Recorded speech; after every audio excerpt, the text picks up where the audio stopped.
أعوذ بالله من الشيطان الرجيم بسم الله الرحمن الرحيم. Pada saat itu teman-teman sekalian, Nabi SAW segera mengumpulkan sahabat, diskusi, apa jalan keluarnya nih, permasalahannya apa. Mayoritas sahabat berpikir untuk keluar melawan Quraisy. Ya Rasulullah, sebelum mereka tiba di Madinah, kita keluar, hadapin dimanapun ketemu, seperti kita hadapi di Badr. Termasuk pada saat itu yang paling ngotot adalah paman beliau Hamzah radhiyallahu anhu. Semangat para sahabat ini muncul teman-teman sekalian karena mereka sudah melihat kemenangan di Badr. Jumlah lebih sedikit, tapi akhirnya jadi besar, bisa menang. Dan saya sudah sebutkan teman-teman sekalian, perang Badr Allah Azza wa Jal, Allah yang maha tinggi dan maha kuat telah mengaturnya supaya setelah Badr muslimin sudah tidak pernah takut lagi berperang, gitu kan. Ya sudah kita jelaskan panjang lebar masalah itu. Seorang sahabat dari Ansar yang bernama Anas bin Nadhr radhiyallahu anhu, yang kebetulan waktu itu tidak sempat hadir di perang Badr, ia mengatakan, dia berkata pada saat itu, waktu dengar Nabi SAW menyampaikan Quraisy akan menyerang, dia mengatakan, peperangan pertama Nabi SAW di Badr aku tidak hadir. Demi Allah, bila setelah hari ini, maksudnya setelah kejadian Badr, ada pertempuran lagi yang dipimpin oleh Nabi SAW melawan Quraisy, maka aku akan melakukan apapun yang membuat Allah Azza wa Jalla ridha, terima. Pada saat itu Nabi SAW keluar ke Badr. Tentu kita ingatkan kembali, kenapa sahabat ini tidak ikut dan kenapa banyak sahabat tidak ikut, karena Nabi SAW waktu itu hanya mengiklankan, siapa yang mau ikut silakan. Ini bukan mengatakan jihad, ayo pergi, nggak ada. Sehingga jadi wajib, pilihan. Siapa yang mau ikut silakan, kita mau menyerang kafilah Abu Sufyan, kan gitu. Makanya ada sahabat banyak yang luput pada saat itu. Anas bin Nadhr radhiyallahu anhu lalu memotivasi Nabi SAW. Dia terus mengatakan, ya Rasulullah, kita keluar melawan ya Rasulullah, kami kehilangan kesempatan Badr, kami kehilangan kesempatan mati syahid. Terus dia motivasi Nabi SAW. Dia mengatakan, ya Rasulullah, ayo keluar, dengan beberapa sahabat termasuk Hamzah. Sampai akhirnya Nabi SAW mengatakan, kalau pendapat saya, maka saya akan bertahan di Madinah. Kalau pendapat saya bertahan dalam benteng, karena pasukan mereka besar dan sudah keluar. Kalau sampai pasukan muslimin dikalahkan di luar, mereka punya kesempatan, karena niatnya sudah mau masuk ke Madinah, punya kesempatan untuk masuk menguasai Madinah. Maka lebih baik kita tunggu saja di sini, kita lebih kuat dalam benteng. Lalu Nabi SAW mengatakan, aku memilih bertahan di Madinah karena aku telah melihat mimpi. Itu perkataan Nabi SAW. Para sahabat mengatakan, ya Rasulullah, apa yang anda lihat? Kata baginda Nabi SAW dalam hadis Bukhari, aku melihat seekor sapi disembelih.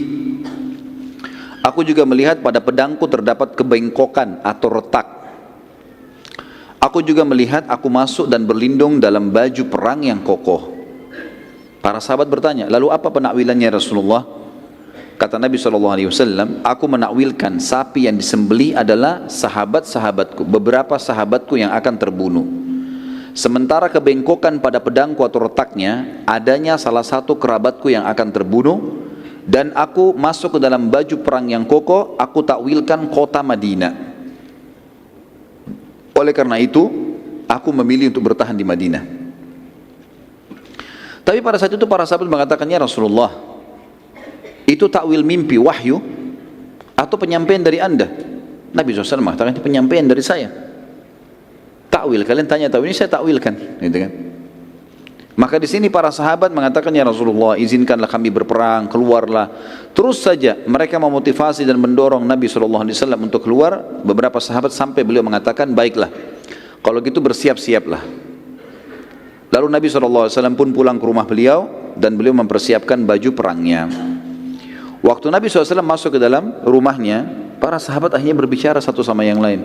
Ini jangan sampai kita ini melakukan dosa, kita melanggar Nabi SAW, kita menyuruh beliau keluar pada beliau mau bertahan di Madinah. Sampai akhirnya mereka tunggu depan pintu rumah Nabi SAW. Waktu beliau SAW keluar dari rumahnya dengan pakaian perang yang lengkap, beberapa sahabat menghampiri sambil berkata, wahai utusan Allah, bila anda ingin tetap di kota Madinah, maka kami pun ikut saja bertahan di Madinah. Lalu keluarlah sabda Nabi SAW yang masyhur dalam riwayat yang sahih, Tidak pantas bagi seorang nabi yang telah mengenakan baju perang membatalkan niatnya sampai Allah memberikan keputusan siapa yang menang atau kalah antara dia dengan musuhnya. Nggak bisa lagi. Sudah pakai baju perang begini nggak bisa lagi. Ini teman-teman sekalian, saya berikan sebuah note di sini di tulisan saya. Saya mengatakan ini jelas sekali bagaimana seorang mukmin harus punya tekad yang kuat kalau itu adalah kebenaran. Tadinya dia ragu mengerjakan yang mana, tapi kalau dia sudah pilih sebuah keputusan dan itu juga benar dalam agama, tidak usah ragu. Itu penting untuk dilakukan karena keraguan dalam memilih satu keputusan dan terus menerus larut ini membuat masalah. Apalagi kondisinya seperti ini, Madinah akan diserang. Salah satu yang tidak setuju keluar pada saat itu, waktu Nabi SAW sudah keluar, pasukan sudah mulai berkumpul, adalah pimpinan orang munafik yang sudah masyhur, Abdullah bin Ubaidillah bin Salul. Lalu dia berkata, wahai Rasulullah, aku melihat kita bertahan di Madinah saja, karena belum pernah kami, masyarakat Madinah, karena dia dari suku Khazraj, menghadapi musuh di dalam atau di luar, kami menghadapi musuh di dalam kota Madinah kecuali kami mengalahkan musuh kami. Dan sebaliknya, setiap kami menghadapi musuh di luar Madinah kecuali kami dikalahkan. Lalu kata Nabi SAW, sudah tertekadkan, maka tidak akan ada keraguan lagi. Nabi SAW lalu keluar menuju ke Uhud. Dan kita sudah tahu, saya bilang tadi, begitu keluar pintu gerbang langsung gunung Uhud. Jadi pasukan muslim tidak pergi jauh-jauh ini, bertahan di situ saja, cuma di luar pintu gerbang mereka. Dan pada saat itu terkumpullah dari sahabat yang mulia 700 orang. Dan Abdullah bin Abi Salul, karena tidak mau dianggap dia, Abdullah bin Ubaidillah bin Salul dianggap nanti dia tidak mau ikut, maka dia mengajak teman-temannya kaum munafikin 300 orang. Terkumpullah pasukan sekitar 1.000 orang pada saat itu. Dan pasukan Quraisy 3.000. Namun pada saat tiba di satu lokasi namanya Syaut, ya. Wilayah ini sebenarnya antara Madinah sama Uhud. Jadi ada wilayah seperti pekarangan luas antara gerbang Madinah sama kebun-kebun kurma yang ada di Uhud. Tiba-tiba saja Abdullah bin Ubaidillah bin Salul setelah melihat lokasi dan keluar, lalu dia berkata kepada sukunya dari kaum munafikin dari suku Khazraj, dia mengatakan, kita balik saja dan tidak ada gunanya kita ikut. Kalau pasukan ini kalah, maka kita masih hidup di Madinah. Tujuannya dia sebenarnya adalah untuk mematahkan semangatnya kaum muslimin. Kemudian pada saat dia mau pergi pun beberapa sahabat mengatakan, ya Rasulullah, Abdullah menarik pasukannya. Kata Nabi SAW, biarkan saja. Mungkin Allah ingin membersihkan muslimin. Maka tertinggallah 700 orang. Pada saat 300 pasukan itu kembali ke Madinah, terdapat pula 2 suku dari Ansar, dari mukminin sempat ikut-ikutan ke Madinah karena terpengaruh oleh 300 pasukan tadi. Mereka adalah suku Salamah dan suku Harith. Sempat 2 suku ini juga mau ikut. Jumlahnya mendekati 100 orang. Banyak sekali. Sempat mau ikut, tapi mereka akhirnya kembali setelah dikejar dan dimotivasi kembali oleh seorang sahabat yang mulia bernama Abdullah bin Amr bin Haram, ayahnya Jabir bin Abdullah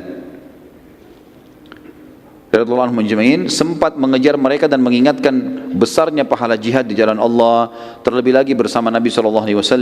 Akhirnya kedua suku tadi kembali bergabung dengan muslimin. Sementara yang 300 bersama Abdullah bin Ubaidillah bin Salul tetap menolak, maka Abdullah pun akhirnya meninggalkan pasukan muslimin dan masuk ke Madinah, lalu kemudian mencela-cela pasukan muslimin dari atas benteng Madinah. Pasti kalian kalah, pasti kalian susah, pasti kalian begini, dengarlah, seperti gitulah.